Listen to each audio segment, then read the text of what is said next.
America, Iran और Israel के युद्ध के 16वें दिन वो हुआ जिसकी आप कल्पना नहीं कर सकते थे। किसी ने सोचा नहीं था कि ईरान इस तरह का पलटवार करेगा।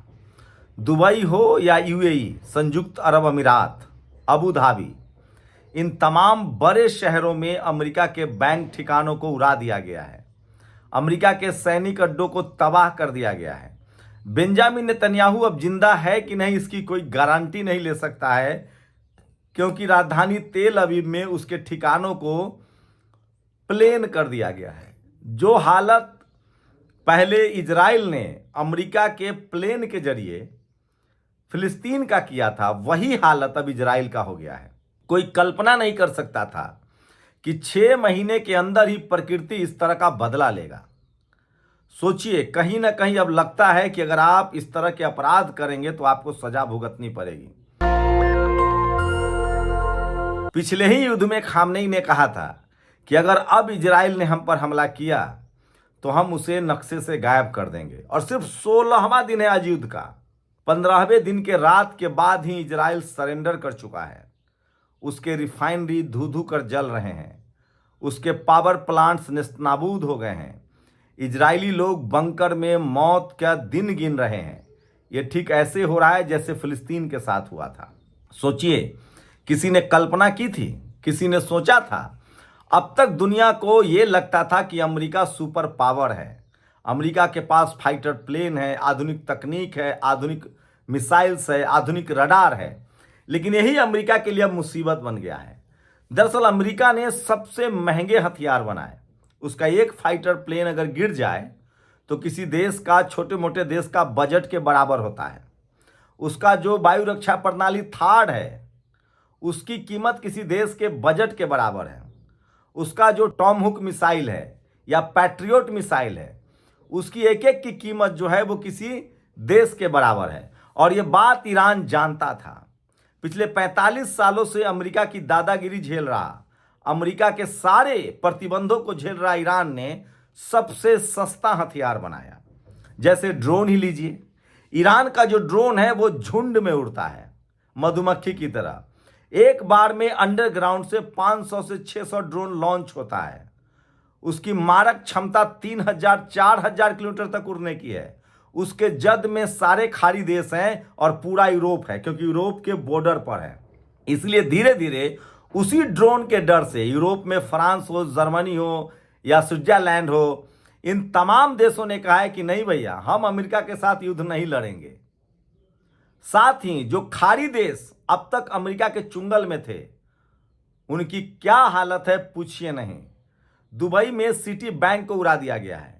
यूएई में अब जितने बड़े अमेरिकी ठिकाने हैं उन सब पर निशाना साधा जा रहा है। वजह, यह भी शुरुआत इजराइल और अमेरिका ने की। अमेरिका ने खार्ग, जो बंदरगाह है जहां से तेल का व्यापार होता है ईरान का, उस पर हमला करने की कोशिश की। उसका तो वो बाल बांका नहीं कर पाए। होर्मुज स्ट्रीट पर अमेरिका ने अपने नौसैनिक उतारे थे। चारों खाने चित है अमेरिका। और ये युद्ध के कितने दिन? सिर्फ 16वां दिन आज शुरू हुआ है। मैं इसीलिए कह रहा हूं कि ये 16 दिन अमेरिका पर और इजराइल पर इतना भारी है कि आप कल्पना नहीं कर सकते हैं। इजराइल तो अब बिल्कुल नक्शे से गायब हो गया है। पता ही नहीं चल रहा है कि वो युद्ध में है भी या नहीं है। अब सब सारी चर्चाएं मिडिल ईस्ट और खाड़ी देशों पर हो रहा है। और सोचिए, होर्मुज स्ट्रीट को आजाद कराने के लिए अमेरिका ने अपने 2500 नौसैनिक भेजे हैं। लगभग 10, क्योंकि उसका अब्राहम लिंकन जो युद्धपोत था वो बाहर हो गया। अमेरिका कह रहा है कि तमाम देश जो होर्मुज स्ट्रीट से तेल ले जाना चाहते हैं वो अपना अपना युद्धपोत भेजे। लेकिन ईरान ने रूस और चीन के बाद भारत के सारे टैंकरों को आराम से बाहर आने की इजाजत दे दी है। भारत के टैंकर सब सरेआम आ रहे हैं। तो सोचिए दुनिया किस तरह से बदल गया है। कल तक जिस अमेरिका को गुमान था कि वो सुपर पावर है, उसके पास फाइटर प्लेन है, वही उसके गले की हड्डी बन गया है। और युद्ध के 16वें दिन ही ये साफ हो गया है कि ईरान को नहीं हराया जा सकता है। और ईरान कोई झूठ नहीं बोल रहा था। ईरान ने कहा था कि हमारे पास 2.5 लाख मिसाइल है। अब कहा जा रहा है कि ईरान ने अपने पुराने मिसाइल इस्तेमाल कर लिए हैं। ये 42वां या 43वां जो है वो लॉन्च है, प्रॉमिस ट्रू। ईरान ने इस पूरे मिशन को नाम दिया है ट्रू प्रॉमिस, मतलब हम सही वादा करते हैं, सच्चा वादा करते हैं। इजराइल का अब कहीं कोई नाम लेने वाला नहीं है। अमेरिका अब अपने ठिकाने बचाने के लिए तरकीब ढूंढ रहा है। अमेरिका में बगावत हो गई है। अमेरिका का उपराष्ट्रपति ने कहा है कि अगर मैंने डोनाल्ड ट्रंप को युद्ध के बारे में जो कहा था, अगर मैं बोल दूं तो मुझे जेल में डाल दिया जाएगा, मुझ पर देशद्रोह का आरोप लग जाएगा। मतलब अमेरिका के उपराष्ट्रपति इस युद्ध के पक्ष में नहीं था। तो सोचिए डोनाल्ड ट्रंप ने दुनिया को कितने बड़े मुश्किल में डाल दिया है। लेकिन भारत के लिहाज से बात करें तो ईरान ने अब रूस और चीन के बाद भारत के जो तेल शिप है उसको जाने की परमिशन दे दी है, और 2 ही दिन में हमारा तेल शिप यहां पहुंच भी जाएगा। तो सोचिए आखिर दोस्त दोस्त होता है।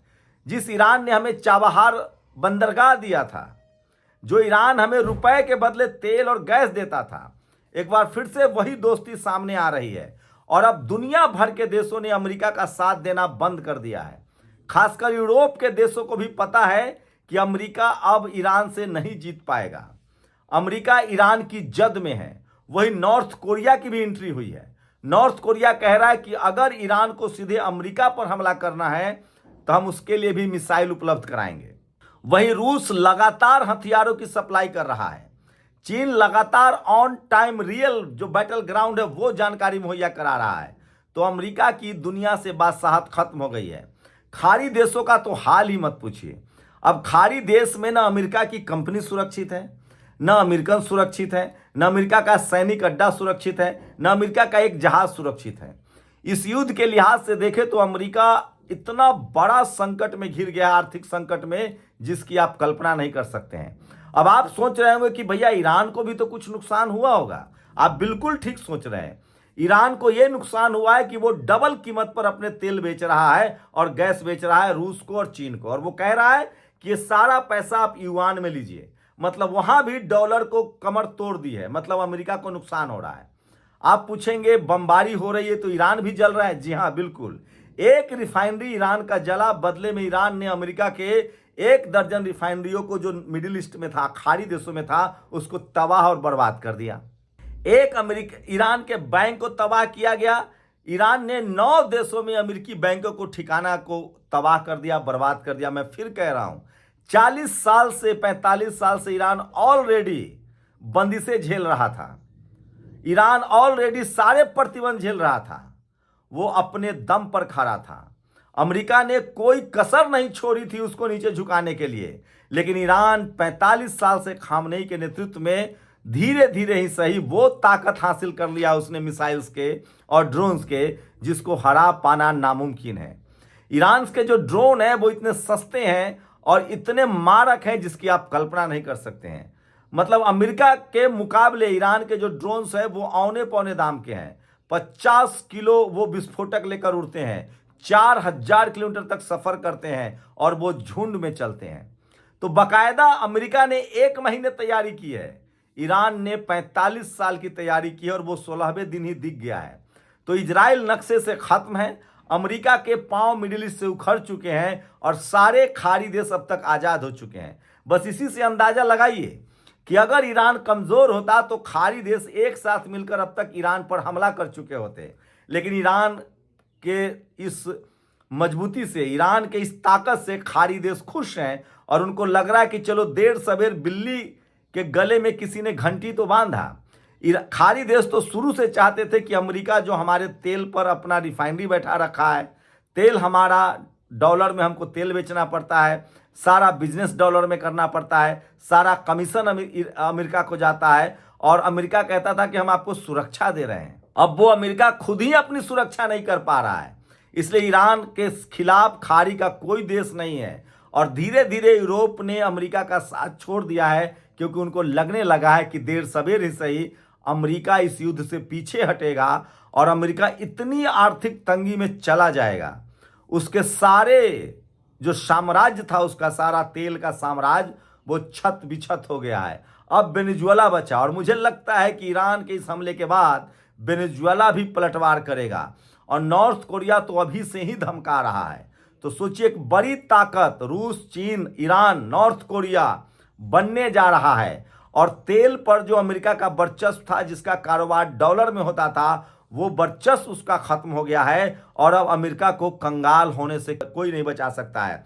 उसको अपने रक्षा बजट में कटौती करनी पड़ेगी और उसके हथियारों का जो भरोसा था वो खत्म हो गया है और दुनिया भर के देश अब ईरान से हथियार खरीदेंगे, दुनिया भर के देश अब चीन और रूस से हथियार खरीदेंगे।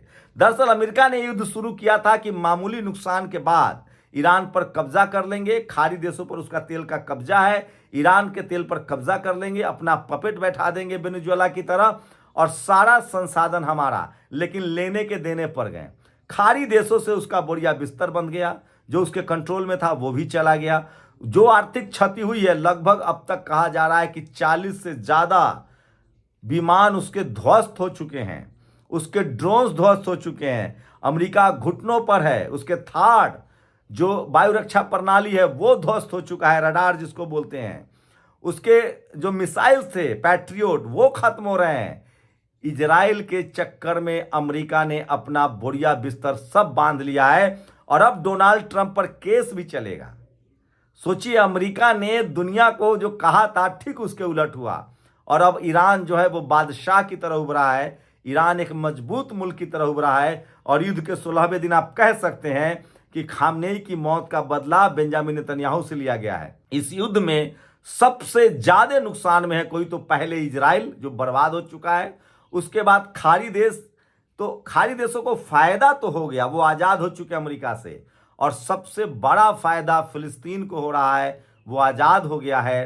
हिजबुल्ला फिर से वापसी कर रहा है, यमन के लड़ाते हुती जो जल डमरूमद है होर्मुज स्ट्रीट वहाँ मजबूत हुआ है और इस युद्ध में युद्ध के 16वें दिन ईरान ने साबित कर दिया है कि आने वाला सदी अब उसका होगा, क्योंकि उसका तेल पर अब पूरा कब्जा होगा और वो तमाम देशों को तेल बेच पाएगा। अमेरिका की बादशाहत खत्म हो गई है और अब अमेरिका घुटनों पर है और ट्रंप बहाना ढूंढ रहा है कि युद्ध से कैसे वापस निकला जाए, लेकिन इजराइल जो है वो नक्शे से लगभग गायब हो गया है। ईरान ने साबित कर दिया है कि वो अब खाड़ी देशों का, मुस्लिम देशों का बादशाह है और दुनिया में उसके प्रति सिंपैथी भी बढ़ी है और ईरान ने साबित किया कि अगर आप ईमानदार हैं और अपनी संप्रभुता के लिए लड़ते हैं तो आप जीत सकते हैं। शुक्रिया। दस्तक की आपसे गुजारिश है कि अगर इसको बचाना चाहते हैं तो नेशनल दस्तक को सब्सक्राइब करने के लिए रेड कलर के सब्सक्राइब बटन को दबाएं, फिर बेल आइकन की घंटी दबाएं। नेशनल दस्तक को बचाने के लिए बहुत जरूरी है कि हर खबर को शेयर करें, लाइक करें, कमेंट जरूर करें।